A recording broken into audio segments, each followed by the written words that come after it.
Hello guys. आज हम टहलते टहलते अपने शरद तिवारी दाऊ चाचा के ऑफिस में आए हैं और वो जो है आला परिषद के अध्यक्ष हैं और वो उनका मंच एक बहुत बड़ा अलग से चलता है। आप लोगों को बहुत अच्छा लगे।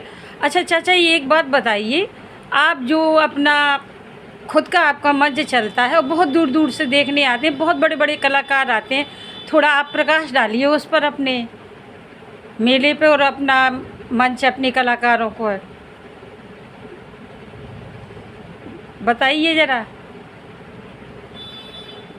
कब से किस तारीख से चालू हो रहा है आपका और कैसी कजलियाँ होती हैं? कजली महोत्सव दरअसल ये केवल विजय पर्व नहीं है, ये महोबा की आन बान शान का महोत्सव है। यहाँ पर इसको वैसे यदि कहा जाए तो महोत्सव को होते हुए तो हो गए 962 साल। महाराज कीर्त बर्मन ने जब कीर्त सागर को बनवाया था, बिल्कुल तो बिल्कुल। उसी समय उन्होंने यहाँ पे और समस्त तीर्थों का जल ला के कीर्त सागर में और उसको कीर्त सागर में उसका आचमन करा के और उसको उन्होंने पूजन पाठ करके जी जी बिल्कुल विधिवत बिल्कुल। वहाँ पे महोत्सव मनाया था और तब से जी बराबर चला रहा। तो उसको तो हो गए 962 साल। जी सर, जी सर। लेकिन सन 1182 में जी सर। पृथ्वीराज चौहान ने महोबा पर आक्रमण किया। जी सर। महोबा को चारों ओर से घेर लिया।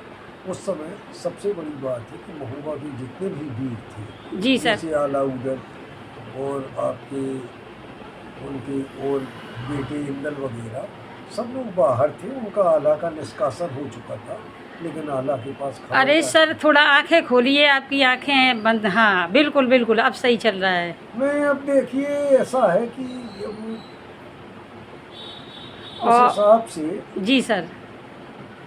कजली महोत्सव का अपने आप में इसलिए महत्व है कि यहाँ की केवल पूरे भारतवर्ष क्या विश्व में एक जगह ऐसी है महोबा जहाँ की महिलाओं ने, और वो किसी भी जाति की हो, समस्त जाति की, यहाँ जात पात का कभी कोई वो नहीं रहा, यानी सभी सैनिक थे। महारानी मल्ला हो गई बिल्कुल और सर। वो है उन्होंने की 500 डोला ब्रह्मांड की, 900 सजी क्षत्रियन क्या और 200 डोला है बरियन के, सब 1600 भाई तैयार। तो इस बिल्कुल तरीके बिल्कुल। से सभी महिलाएं लड़ने को जाती हैं, हिरिया बहन हो गई और सब लोग जाते हैं।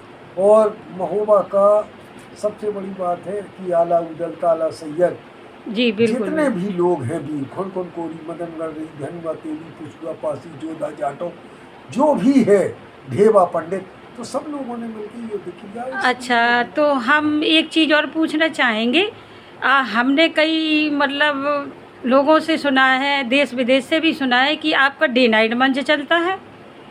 नहीं, मंच तो बराबर, खैर मंच की विशेषता यही 24 है। घंटा चलता है। हाँ, इसको मंच को करीब करीब हमारा प्रयास रहता है कि बराबर मंच को चलाया जाए। और जैसा मैंने आपको बताया कि इस मंच को चलते हुए और अभी 845 साल हो गए हैं।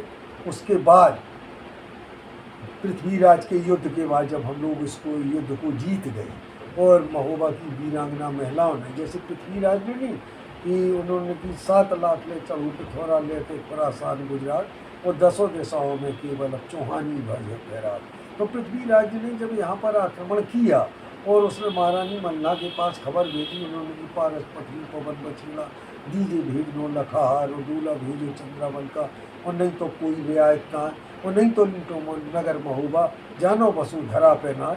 तो इस तरीके से कोई ऐसी बात नहीं है यहाँ की महिलाओं ने, लेकिन महारानी मल्ला ने जिस समय पृथ्वीराज को जो कर दिया तो पृथ्वीराज उस उत्तर को सुन के दंग रह गया।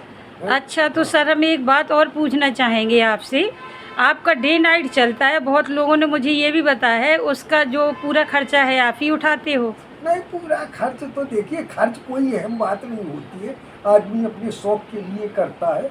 वो देखिए बिल्कुल बिल्कुल बिल्कुल। देखिए सबका सहयोग है, लेकिन ईमानदारी की बात यह है, ना आज तक मैं किसी से एक पैसा मांगने गया हूँ, ना मैंने किसी से मांगा और है। आपकी मंच पे बहुत कलाकार भी आते हैं। ना किसी से आज तक हमने कोई चंदा लिया है, ना शासन का कोई अनुदान है।